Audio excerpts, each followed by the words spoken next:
Salam guru penggerak, tergerak, bergerak, dan menggerakkan. Perkenalkan, nama saya Tirsa Sinto, guru dari Kalimantan Barat, calon guru penggerak angkatan 9. Video ini berisi tentang demonstrasi kontekstual setelah saya mempelajari modul 1.1 Refleksi Filosofis Pendidikan Nasional dari Bapak Ki Hajar Dewantara. Dasar-dasar pendidikan yang lahir dari pemikiran Bapak Pendidikan kita, Bapak Ki Hajar Dewantara, sangat luar biasa. Tidak kalah jika disandingkan dengan pakar-pakar pendidikan dari belahan dunia yang lain.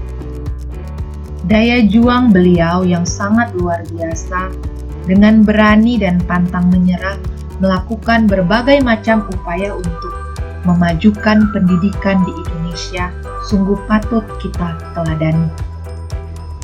Buah-buah pemikiran beliau tentang pendidikan tidak lekang oleh waktu.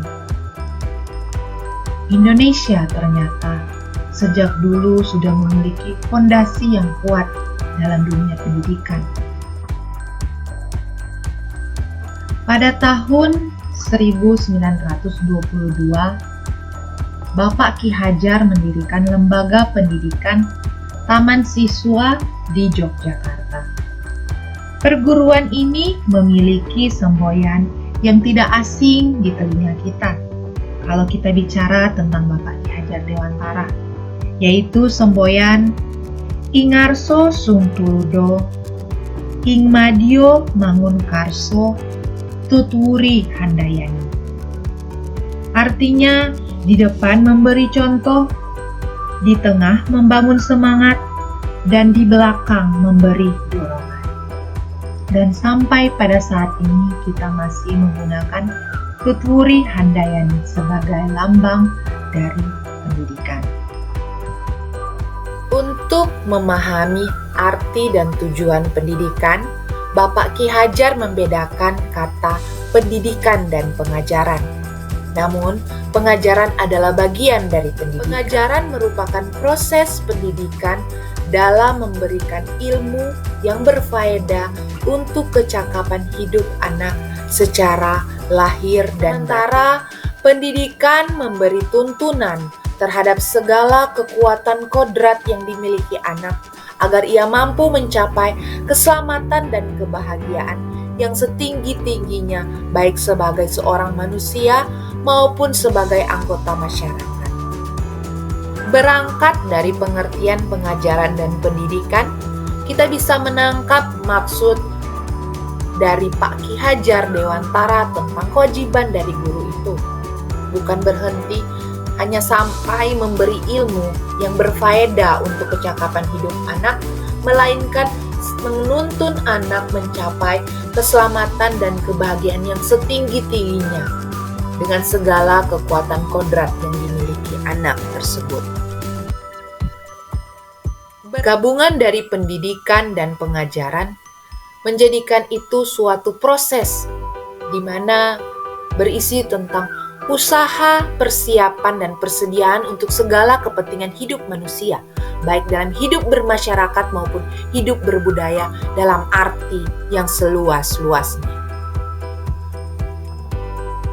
Di mana dalam mempersiapkan dan memberikan persediaan kepada anak untuk kepentingan hidupnya, pendidik harus kreatif dan inovatif dalam menciptakan berbagai upaya-upaya yang ada.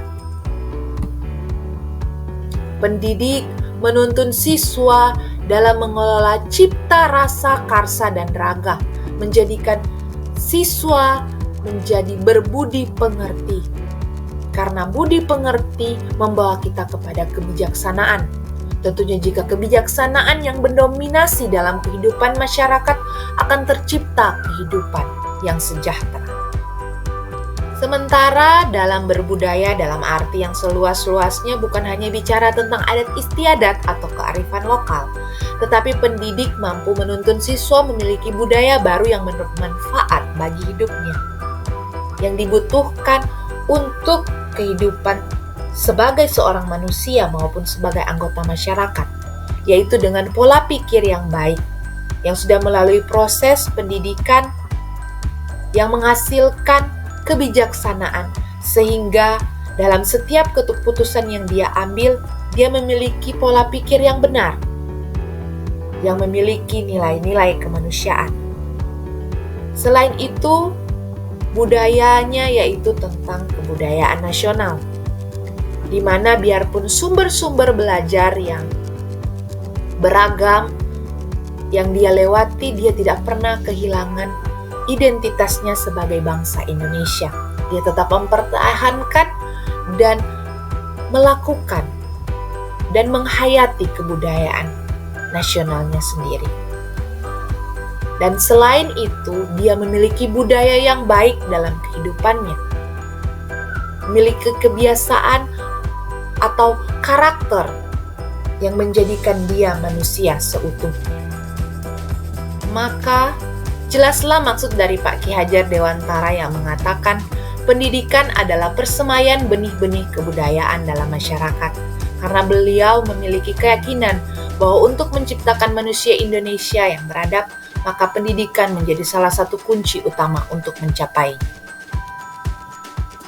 Dan hendaklah tempat persemaian tersebut yang melakukan pembaruan yang terpadu selalu diingat bahwa segala kepentingan anak-anak didik, baik mengenai hidup diri pribadinya maupun hidup kemasyarakatannya, dan sampai meninggalkan segala kepentingan yang berhubungan dengan kodrat keadaan, baik kodrat alam maupun kodrat zaman. Sementara itu, segala bentuk, isi, irama, hidup dan penghidupannya seperti demikian hendaknya selalu disesuaikan dengan dasar-dasar dan asas-asas hidup kebangsaan yang bernilai dan tidak bertentangan dengan sifat-sifat kemanusiaan. Pada kesimpulannya, pendidikan yang dimaksud Pak Ki Hajar Dewantara adalah pendidikan yang selamanya mempermuliakan anak. Pendidikan yang terpusat kepada siswa, memperhambakan diri kepada siswa, mengupayakan yang terbaik dengan sabar seperti seorang ibu memberi tuntunan terhadap kodrat yang dimiliki anak agar ia mampu mencapai keselamatan dan kebahagiaan yang setinggi-tingginya, baik sebagai seorang manusia maupun sebagai anggota masyarakat. Berangkat dari pemikiran Bapak Ki Hajar Dewantara, kita bisa mengambil beberapa kesimpulan tentang apa yang harus pendidik lakukan. Memang seorang pendidik tidak bisa mengubah dasar dari siswa itu sendiri.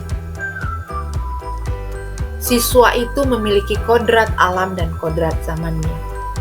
Tapi untuk mencapai tujuan pendidikan, guru berkewajiban dalam menebalkan segala laku siswa yang baik dan membiarkan laku yang jahat, dengan harapan laku yang jahat akan terkikis atau tertutup dengan kecerdasan yang dibangun dalam proses pendidikan.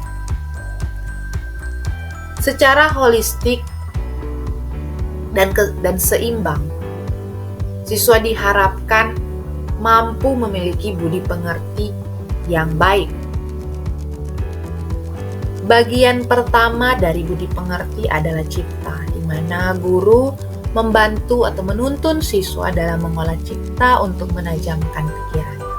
Di sini guru memfasilitasi siswa untuk bereksplorasi dalam mempelajari pengetahuan yang dibutuhkan siswa mengenai kecakapan hidup di zamannya, dengan memberikan kebebasan kepada siswa untuk mengenal dirinya dan mengenal lingkungannya, bahkan pengetahuan-pengetahuan yang ada di dalamnya, untuk membangun pikirannya.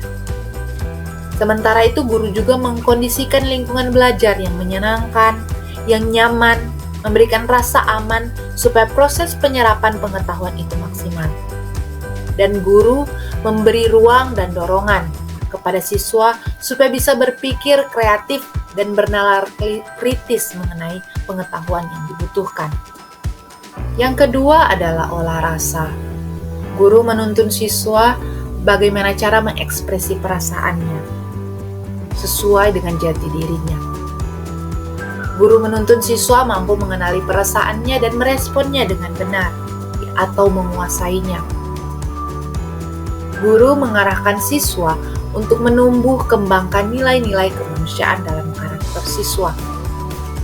Dan guru mengenali kodrat alam setiap siswa, menebalkan laku, dan menuntun setiap siswa sesuai kebutuhan. Yang ketiga adalah karsa. Olah karsa memperkuat kemauan. Guru mengkondisikan lingkungan demi memperkuat mental dan kemauan siswa untuk berkembang. Guru mengarahkan siswa untuk memiliki sikap yang optimis dan berani bermimpi terlepas dari latar belakang. Guru mampu menggali potensi siswa dan mendorong untuk berkreasi menurut bakat dan minatnya. Bicara di sini yaitu tentang mental anak. Yang terakhir yaitu olahraga, menyehatkan jasmani. Bukan hanya di dalam ruangan, bicara tentang kepribadian, pengetahuan, tetapi juga tentang kesehatan, di mana guru mendorong siswa untuk dapat mengolah raganya untuk kesehatannya, dan guru memfasilitasi siswa dalam memenuhi kebutuhan kinestetik. Yang diharapkan di sini yaitu keseimbangan hidup antara rasa, karsa, dan karya. Nah, budi pengerti melatih anak untuk memiliki kesadaran diri yang utuh untuk menjadi dirinya dan kemerdekaan orang lain. Salam bahagia.